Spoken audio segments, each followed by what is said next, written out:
These next three are super important. They show up. I'm telling you, these are on there for sure. So let's go through them.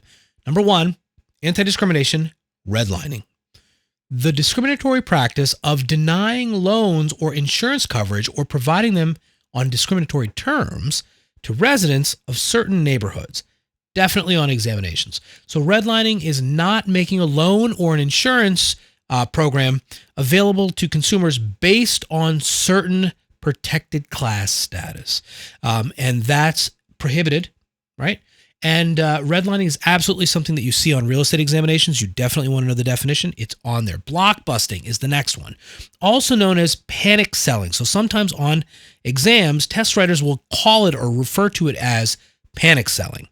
Is the illegal practice of convincing owners to sell their homes by suggesting that racial or socioeconomic composition of the neighborhood is changing and property values will decline as a result. Big no-no. Blockbusting or panic selling is definitely something you want to know. And steering is the discriminatory act of directing prospective buyers or renters towards or away from certain neighborhoods or housing based on their protected class status. And absolutely is another one that you see in the discrimination sections of real estate examinations. All three are prohibited practices, definitely items that you want to memorize. Get some flashcards, work on some items like this. This is going to help you get through this section, and they're easy as long as you can identify them. We'll see you in the next one. And let's just focus on the important key elements of Sherman, just so you understand how it might be applied on a real estate examination. All right. So, a little history. It was enacted in 1890, and the act was designed to ensure that businesses compete fairly, consumers have choices, and the marketplace remains open and competitive. The act prohibits agreements or conspiracies that restrain trade or limit competition. So, what do you want to know? The Sherman Antitrust Act is an act that prohibits conspiracies and restraint of trade or limit competition. Some of the prohibited practices in the real estate business include, and this is important, price fixing. Real estate professionals must avoid collusion or agreements to fix commission rates. Market allocation. Real estate firms or agents should not agree to divide the market among themselves, limiting consumer choices. Group boycotts. When multiple real estate professionals or brokerage firms conspire or collude to exclude a particular brokerage or competitor in an attempt to drive them out of the marketplace. And this is another one that you see sometimes on real estate exams. And bid rigging. This is another good one.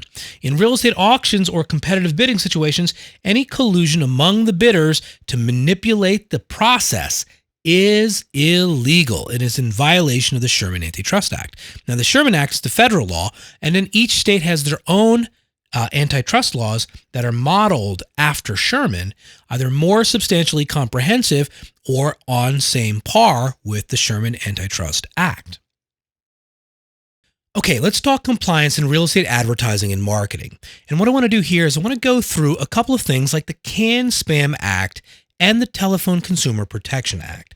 Let's get into those. All right, so laws and regulations are in place to ensure that real estate advertisements are truthful and transparent and non-deceptive, and that consumers' privacy is protected so that they are not targeted by unwanted phone calls and email solicitations.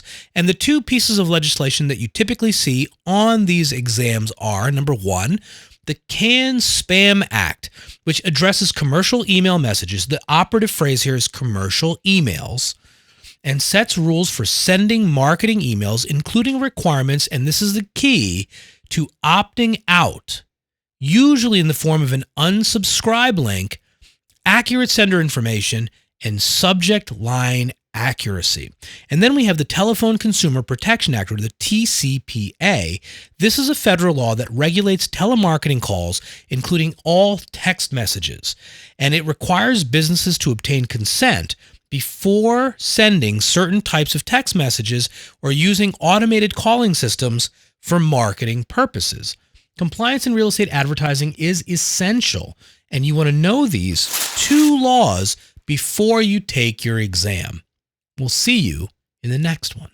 compliance in social media marketing. And now, again, obviously, more and more real estate examinations and more jurisdictions are incorporating social media into their examinations. So let's take a look at what you may see on a real estate examination that could benefit you to get through some simple questions to get on with this examination and pass. All right, so number one, while social media has become crucial for real estate marketing, licensees must still follow advertising and privacy laws when advertising online.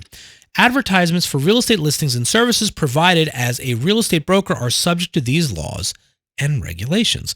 Some practices licensees must avoid include. So this could be one of those, all of the following are acceptable social media practices except style questions. So look out for these. All right, so fair housing violations, never, no, can never do anything that would violate anti-discrimination laws. Any misrepresentation of properties. Failing to disclose agency relationships, like, hey, I work for a real estate firm, we are brokers, we're salespersons, posting their license numbers, etc. Failing to disclose agency relationships, blind acts that intentionally withhold certain key information, and failing to identify who owns the listing. And all of these are compliance with social media marketing. And as you kind of go through these are very reminiscent of any kind of marketing period where we have to make sure that we're being clear and conspicuous and no bait and switch advertising and all of these other fundamentals that you typically see repeated over and over and over again on real estate examinations.